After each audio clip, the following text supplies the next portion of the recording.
everyone. I will tour you today sa house model namin for Deca Homes 2-story townhouse.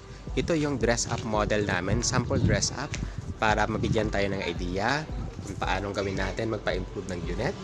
As you can see, merong tiles, merong mga gamit, pero mag-turnover kami wala yan. So yan ang setup. Sa ilalim ng stairs, pwede kayo makalagay ng TV, wall decor. O yun ang setup. Okay, then at the back portion, actually open ito.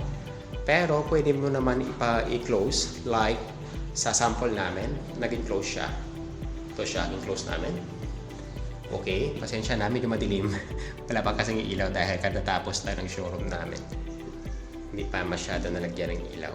Okay, so ito naman yung sa bathroom natin. Mag-turn over kami, yun na siya. Meron ng tiles, meron ng sink, meron namang meron ng shower. Okay, yun ang TV natin. Okay, pakyat tayo sa itaas.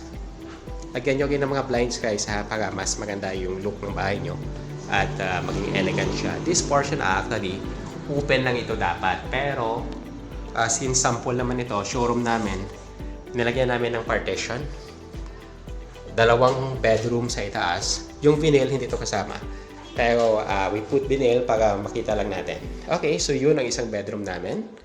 Okay, then yung another bedroom namin is this portion. You can put your things here and belongings, or you can put bed also. Okay?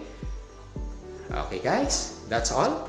If you are interested to avail our house and lot offer for Deca Homes, feel free to comment down below or contact me directly so that I can assist you for free site visit. Thank you so much everyone. See you.